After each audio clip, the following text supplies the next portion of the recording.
Ya, kembali lagi di Zamovie. Di video kali ini kita akan bahas alur cerita dari film Ghost Station.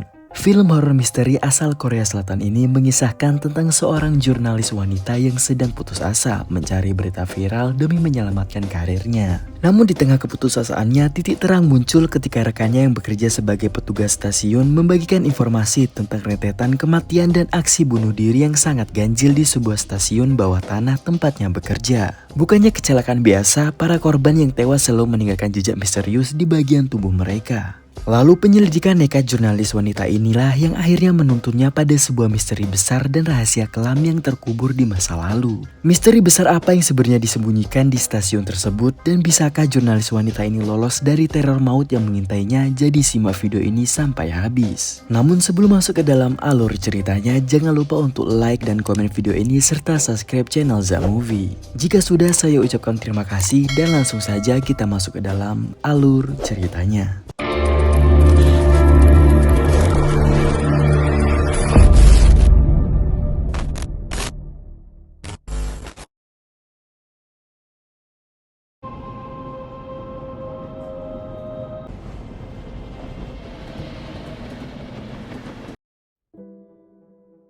Film diawali dengan memperlihatkan seorang pria yang tampak sedang duduk sendirian menunggu kedatangan kereta di stasiun. Suasana di sekitar peron terlihat sangat sunyi karena waktu memang sudah sangat larut malam. Lalu di sudut lain, pandangan pria itu teralihkan oleh sosok wanita dengan gelagat aneh yang bergerak seolah sedang mabuk. Lalu tiba-tiba membenturkan kepalanya ke dinding berkali-kali hingga berdarah.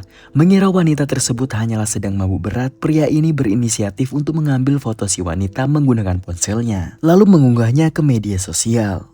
Lalu tak butuh waktu lama, kolom komentar unggahannya langsung diserbu oleh netizen yang berspekulasi bahwa wanita aneh tersebut kemungkinan besar adalah sosok hantu.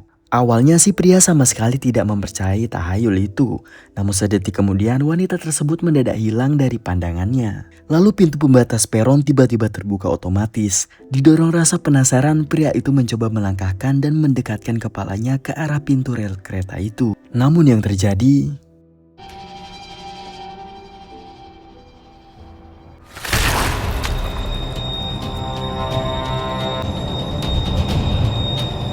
Ya, sialnya pintu tersebut mendadak menutup kembali dengan sangat cepat dan langsung memenggal kepala pria malang itu di tempat.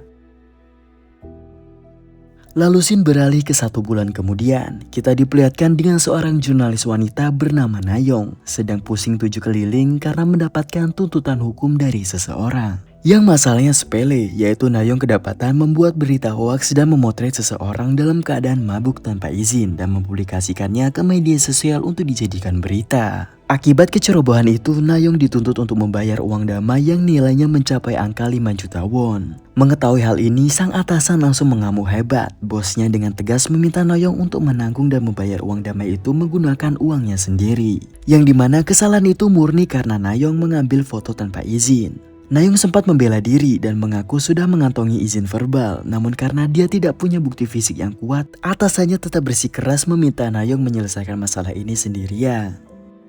5천. 네, 큰 돈이다, 그지? 고소희는 만나봤어? 아니요, 아직. 왜? 기자가 취재 대상 연락처를 모른다는 게 말이 되니? 너 집에 돈 좀 있어? 합의금 낼 돈 있냐고? 본인이 진다. 너 근로계약서 읽어봤지? Lalu guna mencari jalan keluar, Nayong mendatangi tempat rekannya untuk meminta detail kontak dari orang yang menuntut dirinya. Namun sayangnya rekan Nayong juga tidak tahu menahu tentang identitas asli orang tersebut. Rekannya itu hanya tahu bahwa orang itu memang kerap terlihat lalu lalang di area stasiun. Lalu Nayong pun menitipkan pesan, jika suatu saat rekannya kembali berpapasan dengan orang itu, dia meminta agar orang tersebut ditahan terlebih dahulu. Lalu di malam harinya setelah selesai bekerja, mereka berkumpul. Di sana, Nayong kemudian bergumam kalau saat ini dirinya benar-benar membutuhkan pasukan berita yang jauh lebih heboh dan viral demi bisa menutupi skandal berita sebelumnya. Mendengar hal itu, salah satu rekan kerjanya membisikkan sebuah info bahwa baru-baru ini ada seorang pria yang ditemukan tewas mengenaskan di stasiun kereta. Nayong sebenarnya sempat mendengar sekilas tentang berita duka tersebut, namun dia mengira kasus ini hanyalah aksi bunuh diri biasa. Namun rekannya langsung menyanggah dan menegaskan bahwa ada rahasia yang jauh lebih besar yang mengerikan di balik kematian itu. Lalu rekannya menceritakan bahwa tepat di malam kejadian dia sempat memantau layar CCTV stasiun dan melihat pria tersebut sedang berjalan sendirian di area peron lama. Sebelum akhirnya layar CCTV itu mendadak rusak dan mati total. Di saat kamera CCTV mulai error, atasan stasiun langsung menyuruh rekan Nayong yang bernama Yuwon untuk segera pergi memberikan peringatan kepada pria tersebut. Dikarenakan jadwal kereta berikutnya akan segera melintas. Setibanya di lokasi, Yuwon melihat pria itu sudah berdiri diam tepat di tengah-tengah rel kereta. Menyadari bahaya yang mengintai karena kereta sudah semakin dekat, Yuwon langsung berlari sekuat tenaga sambil berteriak kencang meminta si pria untuk segera menyingkir dari sana. Namun pria itu tetap diam. Yuwon pun nekat turun ke rel kereta api memperingatkan kembali dari jarak dekat. Namun anehnya saat pandangannya beralih ke sudut rel kereta, Yuwon dikejutkan oleh pemandangan yang tidak biasa. Yaitu dia sangat yakin bahwa malam itu dia melihat sosok anak kecil yang berdiri di sana. Mendengar cerita mistis yang mendebarkan dari Yuwon, naluri jurnalis Nayong langsung bergegah untuk mengangkatnya menjadi sebuah berita utama. Hanya saja dia masih membutuhkan kesaksian dari satu orang saksi lagi agar beritanya valid. Yuwon kemudian membeberkan kalau malam itu bukan hanya dirinya yang menyaksikan keanehan tersebut, melainkan ada satu orang saksi lagi, yaitu sang kepala pemakaman. 어린애가 있었다고? 확실해? 확실해. 아이를 본 증인이 또 있다면 모를까. 우원이 하나로는 좀 그런데. 그 염습사도 걔를 봤대. 염습사? 그게 뭐야? Lalu keesokan harinya, Nayong langsung bergerak mendatangi tempat yang dimaksud oleh Yuwon, yaitu tempat kediaman sang kepala pemakaman. Setibanya di sana, Nayong sempat berpapasan dengan seorang wanita berwajah pucat dengan tatapan mata kosong yang baru saja melangkah keluar dari ruangan kepala pemakaman.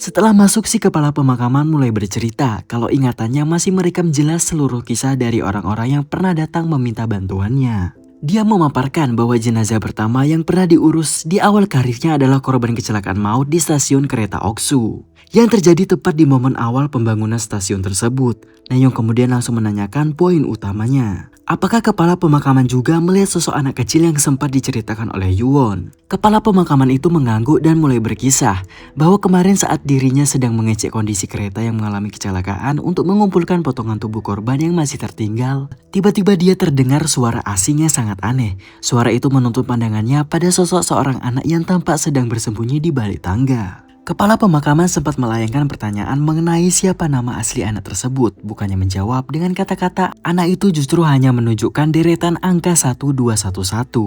Lalu tepat saat kepala pemakaman mengeja angka tersebut, petugas kereta api tiba-tiba berteriak karena menemukan potongan kaki di sisi lain. Fokusnya teralih sejenak dan saat kepala pemakaman berbalik kembali, sosok anak kecil itu sudah lenyap tanpa jejak. Lalu siapa sebenarnya sosok anak kecil tersebut? Kita lanjut dulu alur ceritanya. 너 왜 여기 있어? 이름이 뭐야?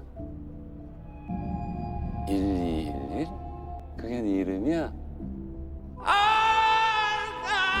왜? 여기 더 큰 거 있어. 다리 같은데?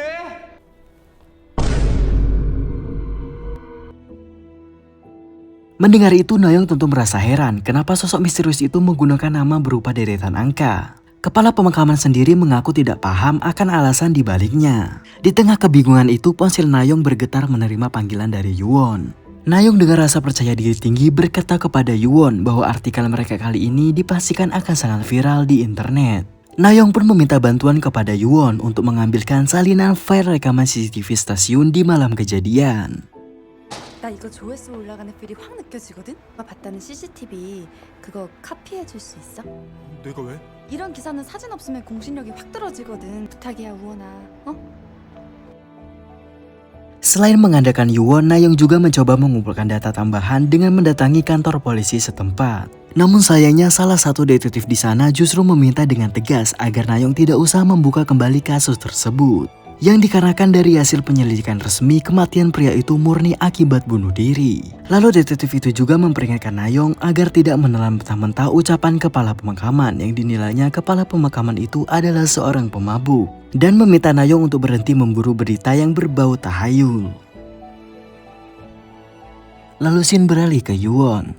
Pikiran Yuwon masih terus dihantui oleh bayang-bayang kejadian mengerikan malam itu. Yang dimana saat kereta melintas dengan kecepatan tinggi, dirinya harus bergegas menyelamatkan diri ke tempat yang aman. Namun tiba-tiba lamunannya mendadak buyar saat telinganya menangkap suara-suara asing yang mencurigakan dari dalam toilet stasiun. Didorong rasa penasaran, Yuwon mencoba melangkah mendekat untuk memeriksa sumber suara. Namun saat dia membuka pintu,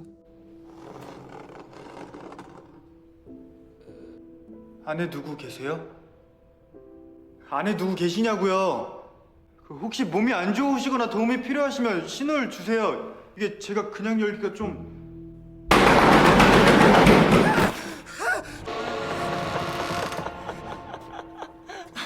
ya ternyata suara itu bersumber dari kejahilan temannya sendiri yang bernama Hyoyi. Lalu karena sudah dikerjai, Yuwon langsung pergi meninggalkan toilet dengan perasaan kesal. Setelah Yuwon pergi, Hyoyi yang ditinggal sendirian di dalam toilet mendadak melihat adanya deretan angka misterius yang tertulis di atas permukaan cermin. Dan dia pun mulai mengeja angka-angka tersebut dengan suara yang keras. 1013? 뭐야? 쟤는 왜 저래? Sementara itu, Yuwon sendiri memilih langsung menuju ke ruang kantor stasiun untuk menuntaskan tugasnya menyalin file rekaman CCTV. 엊그제 일 때문에 좀 뒤숭숭했어요. 차장님 좀 괜찮으세요? 번 터지면 뒤치다거리 하다가 아주 죽어난다 죽어나.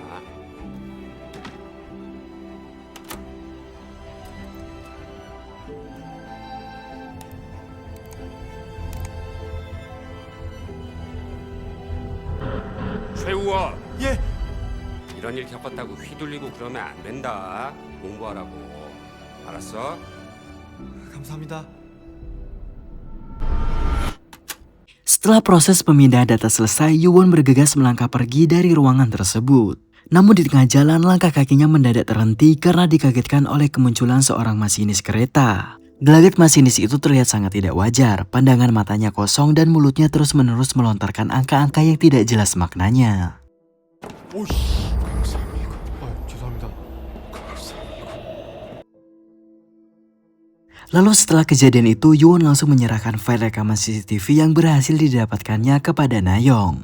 Di momen pertemuan itu, Yuwon juga menceritakan kejadian saat berpapasan dengan sang masinis yang bergelagat aneh di stasiun tadi. Mendengar itu, Nayeong langsung bergerak cepat untuk melacak keberadaan masinis yang dimaksud. 지금도 있어? 방금도 봤어. 여기 승강장 쪽으로 가던데. Lalu tak butuh waktu lama, Nayeong berhasil menemukan si masinis yang tampak sedang duduk berdua dengan seorang wanita. Namun begitu menyadari kehadiran Nayeong yang melangkah mendekat, wanita itu buru-buru berdiri dan pergi menyelinap. Nayeong sempat menatap wajah wanita itu dan merasa raut wajahnya terlihat sangat familiar di ingatannya. Lalu Nayeong kemudian mengambil posisi duduk tepat di sebelah sang masinis. Masinis itu duduk terdiam dengan tatapan kosong yang menatap ke arah depan. Setelah memperkenalkan identitas dirinya secara sopan, Nayeong meminta izin untuk melakukan wawancara singkat. Nayeong mulai bertanya mengenai apa yang sebenarnya sedang dialami oleh masinis saat ini. Dengan suara bergetar, masinis itu berbisik bahwa ada sebuah sosok mengerikan di belakangnya yang terus menempel dan menolak untuk pergi. Mendengar itu, Nayeong langsung mengalihkan pandangannya ke arah pantulan kaca, namun dia tidak menemukan objek apapun di sana.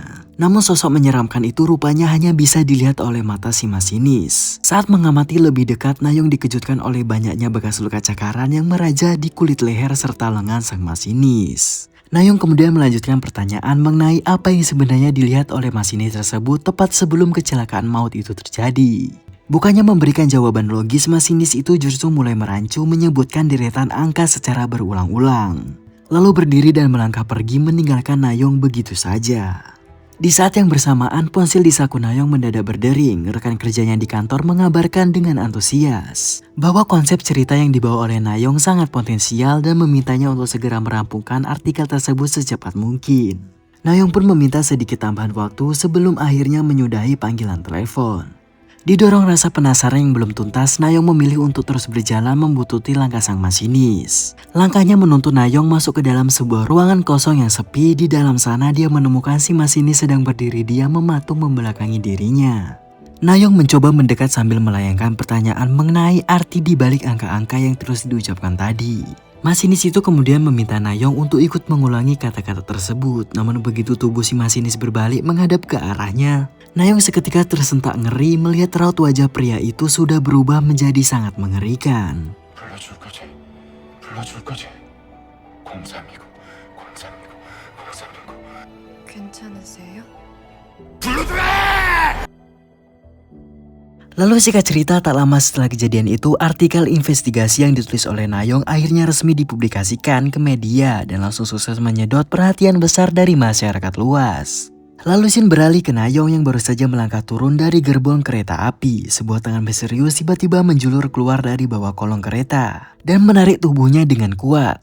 Lalu terlihat sebuah sosok makhluk menyeramkan sedang mengintai dari kegelapan bawah kereta. Namun tiba-tiba Nayong langsung tersentak terbangun dari tidurnya di atas meja kantor. Yang ternyata kejadian mengerikan tadi rupanya hanyalah sebuah mimpi buruk dari Nayong. Namun saat dia membuka mata, seluruh rekan kerjanya di kantor tampak sedang berdiri mengelilingi mejanya sambil bersorak merayakan keberhasilan artikel baru milik Nayong yang sangat sukses besar. Namun atmosfer perayaan itu mendadak runtuh saat sang atasan melangkah masuk ke dalam ruangan dengan raut wajah yang tampak sangat kesal. Lalu sang atasan langsung melayangkan pertanyaan ketus mengenai jam berapa tepatnya Nayong melakukan sesi wawancara dengan si masinis tempo hari. Lalu Nayong menjawab seingatnya pertemuan itu terjadi pada pukul 10 malam. Mendengar jawaban itu, amarah sang atasan langsung meledak. Sang atasan membeberkan fakta bahwa masinis tersebut sebenarnya sudah dinyatakan tewas akibat bunuh diri pada pukul 9 malam di hari yang sama. Fakta itu otomatis membuktikan bahwa seluruh isi artikel wawancara yang ditulis oleh Nayong adalah kebohongan fiktif belaka. Nayong yang didera rasa syok tentu tidak mempercaya ucapan bosnya. Nayong langsung bergegas memeriksa rekaman CCTV di lokasi tempat dia melakukan wawancara tempo hari bersama masinis. Namun alangkah terkejutnya Nayong saat melihat layar monitor menampilkan fakta bahwa malam itu dirinya hanya duduk sendirian dan berbicara dengan angin kosong.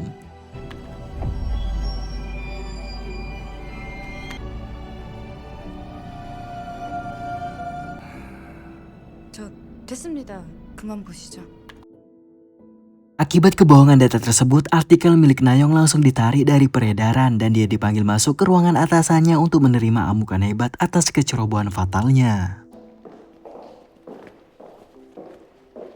뭘 정정해? 너 진짜 기관사 인터뷰한 적 없어? 그건 진짜 기관사 인터뷰한 적 없고 편내고 기사 간다야지. 그게 기자니? 대표님.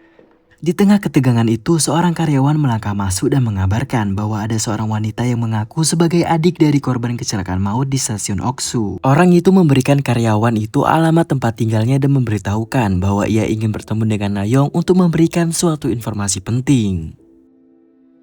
Setelah itu Nayong pun mendatangi alamat yang diberikan orang tadi dan ternyata orang itu adalah sosok perempuan yang belakangan ini sering tak sengaja berpapasan dengan Nayong. Ia bernama Taehi.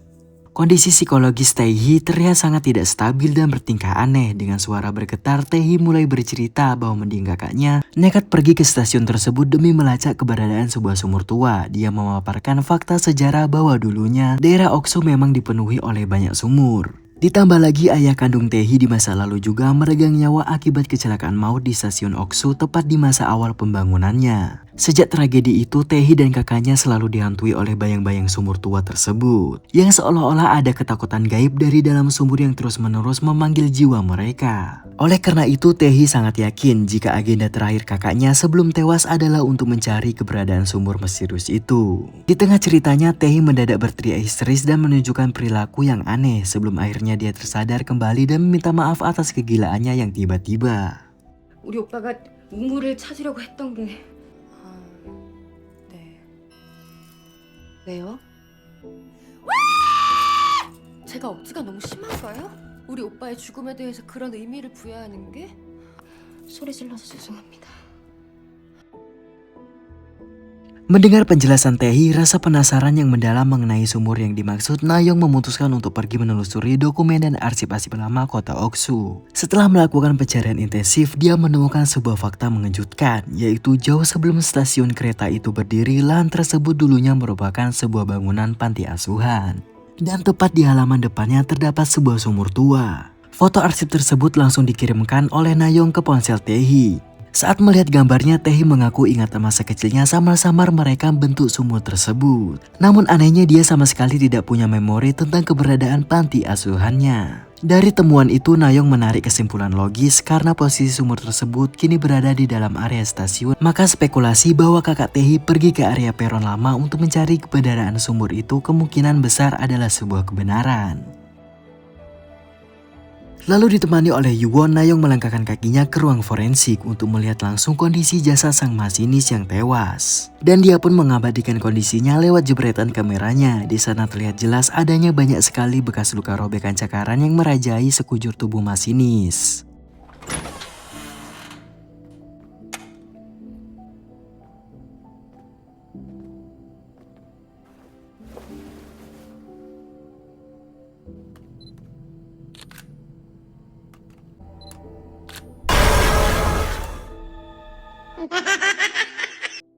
Sang kepala pemakaman yang berada di sana ikut membuka suara menceritakan bahwa sejak stasiun Oksu resmi dibangun 30 tahun silam, seluruh jenazah yang tewas akibat kecelakaan di sana dipastikan selalu memiliki pola luka goresan cakaran yang sama persis seperti ini. Dia kemudian memperlihatkan tumpukan data dan dokumen para korban terdahulu kepada Nayong untuk membuktikannya. Di tengah fokus membaca data, pandangan mata Yuwon mendadak tersentak ngeri saat melihat ada bekas luka cakar yang sama di atas permukaan kulit tangan sang kepala pemakaman. Tak hanya itu, Yuwon bahkan menyaksikan dengan mata kepalanya sendiri ada sebuah tangan misterius dengan kuku panjang yang tajam sedang menusuk leher kepala pemakaman dari arah belakang sebelum akhirnya sosok gaib itu lenyap secara instan. Nayong kemudian melayangkan pertanyaan mengenai alasan kenapa belakangan ini intensitas kecelakaan maut di stasiun Oksu mendadak meningkat drastis. Lalu kepala pemakaman itu menjawab bahwa mendiang ayahnya dulu pernah berpesan kalau area stasiun Oksu sebenarnya telah dikutuk dan orang-orang yang tewas di sana hanyalah yang bernasib sial karena terpilih untuk menerima kutukan tersebut. 왜 아무 상관도 없는 사람들이 그 젖을 받아야 하는 거죠? 원한이 생기면 처음엔 자신을 그렇게 만든 사람에게 그 증오가 분출되다 시간이 지나도 아무도 자기를 도와주지 않는다고 느끼게 돼. 증오의 대상이 모든 사람에게 확장되게 돼 있어. 세상을 원망하는 거지. 아무 상관도 없는 사람들이 저주를 받냐고. 재수가 없기 때문이야. 재수가. Sementara itu di kediamannya, Taehi tak sengaja menemukan sebuah buku catatan lama yang di dalam tiap lembarnya dipenuhi oleh tulisan angka-angka misterius. Saat membalik halaman demi halaman, memori masa kecil Taehi seolah dipaksa ingat kembali tentang panti asuhan kelam itu. Beserta deretan angka-angkanya, ketakutan Taehi semakin memuncak saat dia menemukan selembar foto lama yang menampilkan dirinya dan sang kakak saat masih kanak-kanak. Di tengah kepanikan itu, sebuah pesan teks masuk ke ponselnya dari Nayong yang mengabarkan bahwa artikel investigasi terbarunya akan resmi dirilis esok hari. Lalu keesokan paginya, jagat maya langsung dihebohkan oleh artikel baru milik Nayong yang secara detail menambahkan misteri tentang bekas luka goresan cakaran gaib tersebut. Di luar dugaan, artikel itu mendadak viral besar-besaran hingga sukses menembus angka jutaan penonton dalam waktu singkat. Dampak dari keviralan, area stasiun Oksu langsung dipenuhi oleh kerumunan anak muda yang berbondong-bondong datang demi melakukan foto selfie. Sambil mengaku bahwa mereka melihat penampakan hantu anak kecil yang membawa angka-angka misterius. Di mana setiap orang mengaku melihat kombinasi angka yang berbeda-beda. Melihat performa artikel yang melejit, sang atasan kembali memanggil Nayong ke ruangannya. Kali ini sikapnya melunak dan meminta Nayong untuk terus melanjutkan artikel tentang misteri stasiun tersebut. Dengan kompensasi bahwa pihak perusahaan akan menanggung seluruh biaya uang damai atas kasus hukum Nayong sebelumnya. Nayong pun memaparkan rencana besarnya bahwa di artikel berikutnya dia akan membedah profil dari salah satu korban tewas yang bernama Kang. Yaitu yang tak lain adalah kakak kandung dari Taehi. Poin menarik yang akan diangkat adalah fakta bahwa sebelum tewas, Kang diketahui sedang gencar mencari keberadaan sumur tua di dalam stasiun. Sebuah informasi berharga yang didapat Nayong langsung dari mulut Taehi selaku adik kandung korban. Namun sang atasan langsung menyela dan membeberkan dokumen medis yang menyatakan bahwa Taehi sebenarnya memiliki rekam medis keluar masuk rumah sakit jiwa. Sehingga kesaksian dinilai tidak valid dan tidak bisa dijadikan landasan berita. Di waktu yang bersamaan, Yuwon dikejutkan oleh kemunculan bekas luka cakaran yang tiba-tiba merajah di kulit tubuh temannya. Yang ternyata luka misterius itu mendadak muncul tepat setelah temannya itu mengunggah foto selfie-nya di stasiun Oksu ke media sosial. 아니 손톱 자국 뭐냐고. 몰라, 그냥 생겼어요. 인스타에 인증샷 올린 게 너냐? 그냥 재미삼아 올렸어요. 점점 심해지는 거 짜증나긴 하는데 쉬는 날 병원 가보려고요. 병 꼭 가. 알았어요. 안 죽어요. 걱정 마세요. 넌 좀 죽었으면 좋겠어 이 새끼야. Lalu setelah itu saat mereka berdua berada di peron stasiun, mereka tak sengaja berpapasan dengan gadis mabuk yang sempat difoto oleh Nayung kemarin. Gadis itu berjalan terhuyung-huyung masuk ke dalam toilet stasiun. Begitu dia berada di dalam, lampu toilet mendadak berkedip-kedip. Lalu sosok anak kecil menyeramkan tiba-tiba muncul berdiri tepat di hadapannya. Lalu sosok anak kecil itu langsung bergerak agresif mencakar wajah gadis itu. Membuatnya histeris ketakutan hingga tubuhnya tersungkur dan kepalanya membentur toilet dengan keras sampai gadis itu tewas di tempat.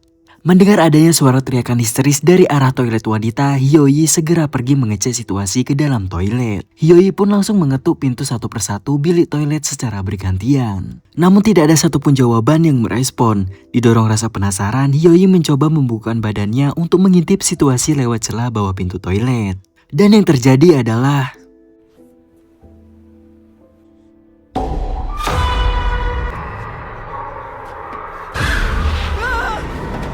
ya, Hyoyi dan gadis itu tewas mengenaskan di dalam toilet stasiun. Lalu setelah tragedi kematian Hyoyi, proses pemakaman pun digelar. Sang atasan langsung menugaskan Nayong untuk datang ke rumah duka guna mengambil beberapa dokumentasi foto demi melengkapi materi artikel stasiun Oksu. Lalu setibanya di sana, detektif yang menangani kasus tersebut menatap Nayong dengan pandangan penuh kekesalan. Detektif itu menegaskan bahwa sejak awal dirinya sudah memperingatkan Nayong untuk berhenti mengulik kisah tahayul ini. Detektif itu merasa kesal karena kini polanya seolah-olah setiap orang yang berada di lingkaran terdekat Nayong dipastikan akan berakhir dengan kematian tragis. 바쁘시네? 장례식장까지 취재를 다 나오시고 내가 괜한 괴담 만들어서 어그로 끌지 말라 그랬죠? 아무것도 모르면서 함부로 말하지 마시죠. 무한사, 여장남자, 공익용 특히 그쪽이랑 얽힌 사람들은 다 죽어나가? 무슨 말을 그렇게 하세요? 제가 의도했다는 것처럼 말씀하시네요? 아니야? 일부러 이슈 만들어서 부풀리고 누군가 그걸 믿고 흉내내고 그런데 본인은 책임지지 않고 Lalu di tengah suasana duka itu, Yuan menghubungi ponsel Nayong dengan suara panik meminta Nayong untuk segera datang menemuinya saat itu juga. Mendengar itu, Nayong pun bergegas pergi menemui Yuan. Dengan tubuh gemetar, Yuan mulai bercerita bahwa dirinya baru saja melihat penampakan sosok anak kecil dengan deretan angka yang tertulis di tubuhnya. Dan tepat setelah penglihatan gaib itu, bekas luka cakaran misterius langsung muncul meraja di kulit tangannya sendiri. Yuan mengaku pasrah dan tahu betul bahwa umurnya tidak akan lama lagi, mengingat seluruh korban terdahulu yang memiliki bekas luka cakaran selalu berakhir dengan kematian yang mengenaskan. 손톱 자국이 난 후에 죽었어. 곧 그렇게 되겠지? 쓸데없는 소리 하지 마. 죽긴 왜 죽어, 안 죽어. 아들이 의미하는 게 뭘까? 지금 그런 거 하나도 안 중요해. 우원아, 죽음 안 당하려면 정신 똑바로 차려. 알았어? Lalu di malam harinya, prediksi Yuan mulai terbukti saat dirinya mulai dihantui secara agresif oleh kemunculan beberapa sosok anak kecil dengan raut wajah yang menyeramkan. Di dalam penglihatan gaibnya itu, Yuan mendadak tersentak bangun dalam kondisi terperangkap di dasar sebuah sumur tua yang gelap. Lalu sebuah tangan misterius tiba-tiba muncul mencekram kuat lehernya untuk mencekiknya. Sebelum akhirnya dia tersentak terbangun kembali dan menyadari bahwa kejadian tadi hanyalah sebuah mimpi buruk dari dalam tidurnya. Lalu Nayong yang berada di dekatnya mencoba mendekat dengan perasaan cemas dan ketakutan. Yuan kemudian berbisik lirih bahwa dalam pikirannya kini selalu muncul bayang-bayang visual tentang sumur tua tersebut. Sadar situasi semakin mencekam, mereka berdua memutuskan untuk kembali mendatangi Taehi demi menggali informasi lebih dalam. Di sana Nayong bermaksud menanyakan apakah Taehi mengetahui rahasia di balik munculnya bekas luka cakaran misterius serta berkaitan dengan anak kecil yang membawa 4 digit angka. Mendengar itu, Taehi terlihat sangat ketakutan. Dia mengaku sebenarnya memang berniat menghubungi Nayong setelah selesai menyisir barang-barang peninggalan mendiang kakaknya. Dan Taehi akhirnya membeberkan sebuah fakta kelam yang diingatnya, bahwa bangunan panti asuhan di masa lalu itu ternyata dikelola dan dijalankan langsung oleh mendiang ayah kandungnya sendiri. Lalu sementara itu, 4 digit angka misterius yang dibawa oleh anak-anak tersebut ternyata merupakan representasi dari data tanggal dan bulan anak-anak malang itu pertama kali mendaftar masuk ke dalam panti asuhan tersebut. Mendengar penjelasan itu, Nayong pun langsung mengaitkannya dengan ucapan kepala pemakaman mengenai adanya dendam terpendam yang tertanam di dalam stasiun Oksu. Lalu mempertanyakan apakah petaka ini bersumber dari anak-anak panti asuhan tersebut. Namun sayangnya Taehi memilih bungkam dan enggan memberikan jawaban. Lalu tak ingin pulang dengan tangan kosong, Nayong mendesak Taehi untuk menyerahkan ponsel milik mendiang kakaknya yaitu Kang agar bisa diperiksa data di dalamnya demi mencari tahu apa yang sebenarnya sedang dilacak oleh kakaknya sebelum tewas. Setelah ponsel berhasil diamankan dan diperiksa, mereka menemukan sebuah rekaman video pendek di dalamnya. Di dalam video itu, Kang terlihat sedang merekam situasi di area peron lama stasiun. Lalu Kang melangkah turun ke ruang bawah tanah dan berkata di depan kamera bahwa di kedalaman tanah tersebut terdapat sebuah terowongan tua yang tersembunyi. Dari rekaman itu terlihat Kang mencoba menelusuri isi terowongan hingga kameranya menangkap pemandangan mengerikan berupa tumpukan tulang belulang yang berserakan di mana-mana. Nayong yang mengamati ukuran fisik dari struktur tulang tersebut, Nayong meyakini bahwa itu adalah kerangka dari anak-anak kecil. Lalu tanpa membuang waktu, Nayong mengajak Yuwon untuk bergerak mendatangi area peron lama stasiun guna membuktikan isi video tersebut. Nayong berpendapat bahwa roh-roh misterius ini meneror manusia karena mereka ingin agar orang-orang bersedia mengeja atau menyebutkan deretan angka yang ada di tubuh mereka.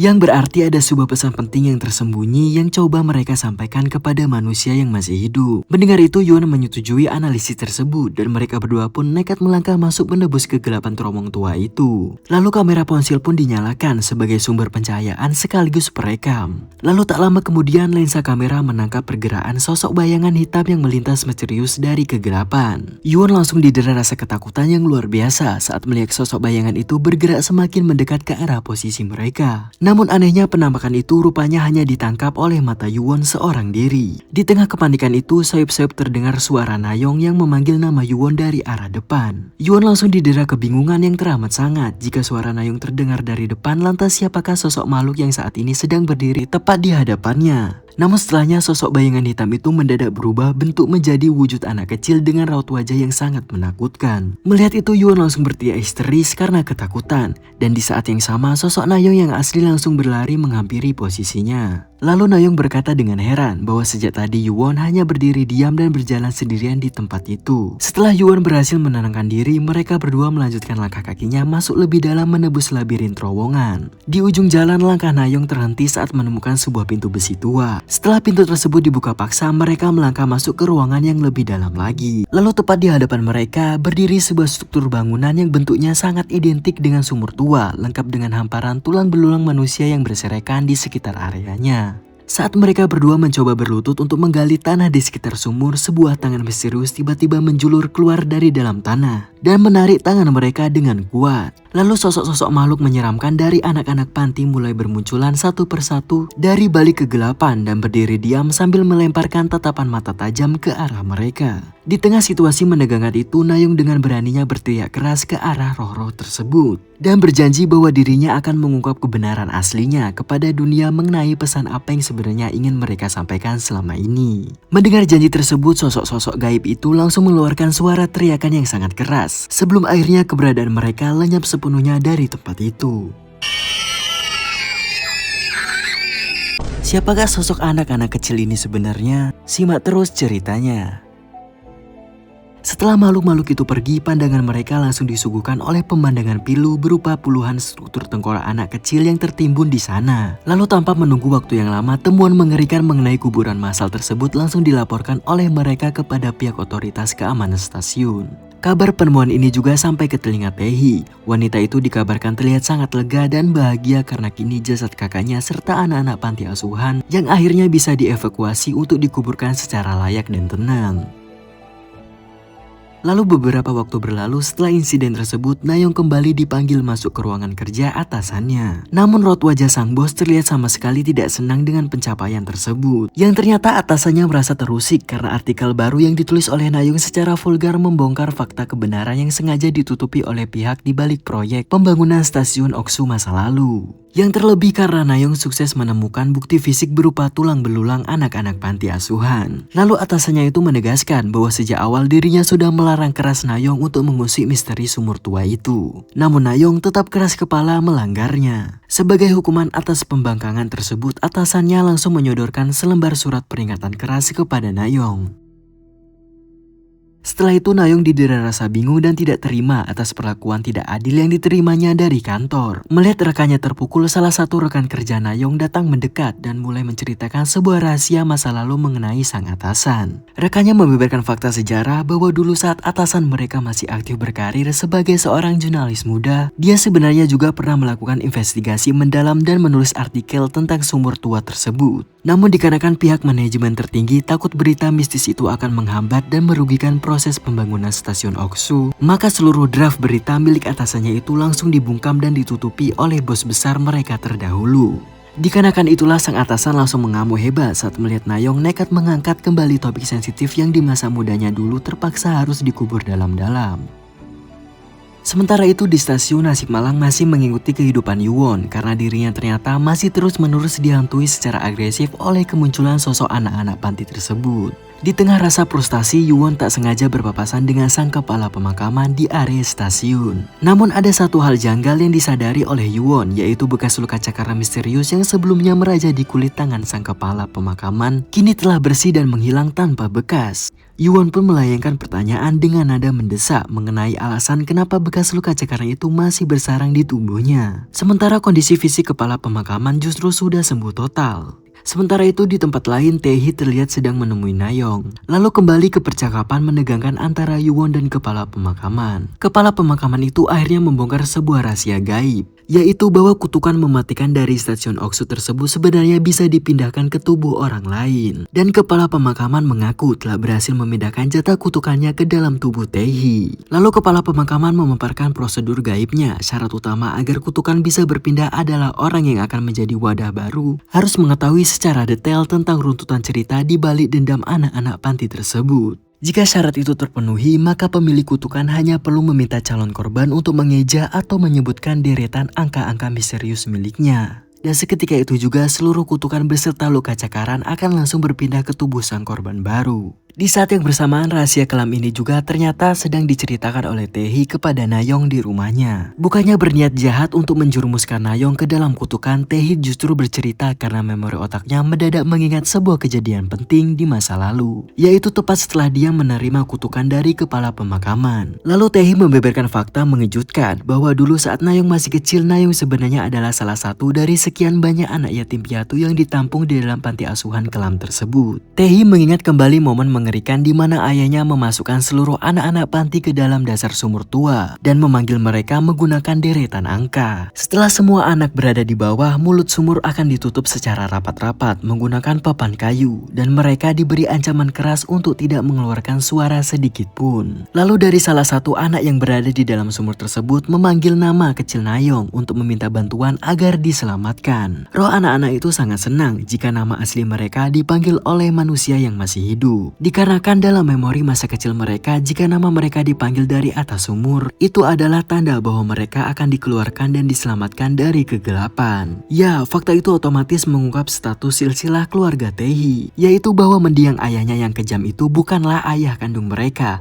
melainkan Tae-hee dan kakaknya adalah anak yang diadopsi dari panti asuhan tersebut. Nayong yang mendengar cerita itu langsung melayangkan pertanyaan dengan nada bergetar, yaitu mengenai alasan kenapa anak-anak panti yang malang itu harus dihabisi dan dikubur massal secara keji jika agenda awalnya hanya ingin menutup operasional panti asuhannya. Sebagai jawaban, Tae-hee menyodorkan sebuah buku dokumen lama milik mendiang ayahnya ke hadapan Nayong. Setelah lembar demi lembar buku tersebut dibuka, sebuah fakta mengerikan akhirnya terkuak lagi. Yang ternyata bangunan panti asuhan di masa lalu itu ternyata hanyalah sebuah kedok bisnis ilegal berskala besar. Agenda asli dari ayah Tae-hee adalah melakukan praktik perdagangan organ tubuh anak-anak di bawah umur secara rahasia. Dan untuk menghilangkan seluruh jejak digital serta bukti kriminal dari pihak berwajib, mereka memilih jalan pintas dengan membunuh dan menguburkan jasad anak-anak tersebut secara massal di dalam sumur. Lalu Shin beralih ke Yuwon, kepala pemakaman melayangkan sebuah pertanyaan menohok kepada Yuwon yang sedang dirundung keputusasaan. Setelah mengetahui seluruh prosedur pemindahan kutukan tersebut, siapakah sosok orang yang akan dipilih oleh Yuwon untuk menjadi wadah baru demi menanggung jatah kutukan mematikan miliknya? Sebentar lagi akan terjawab.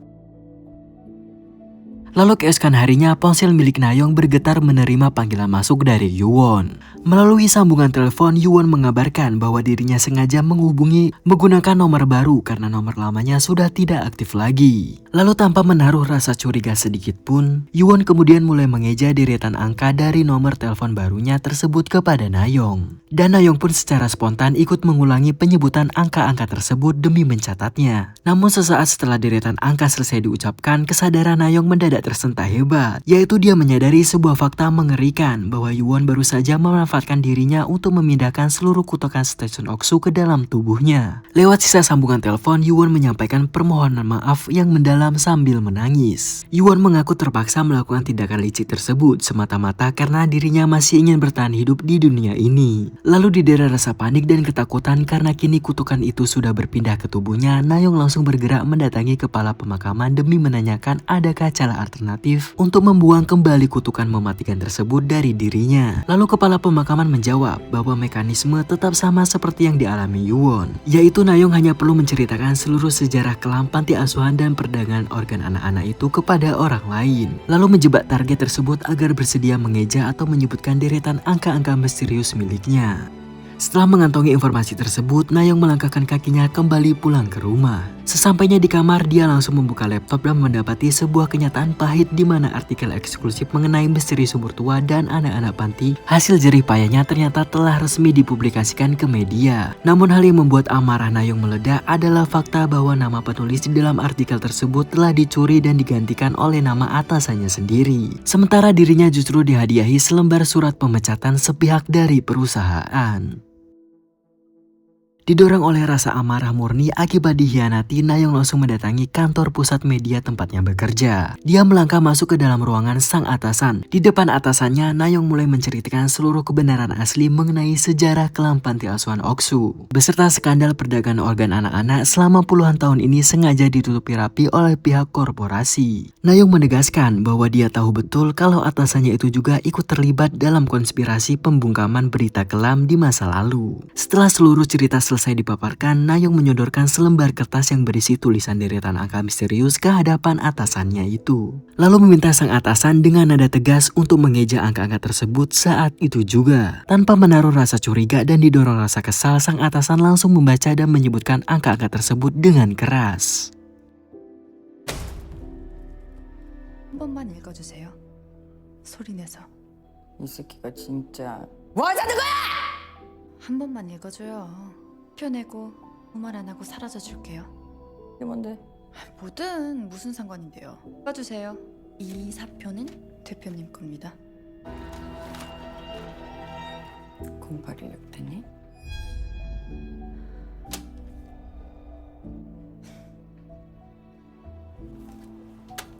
네, 있어요.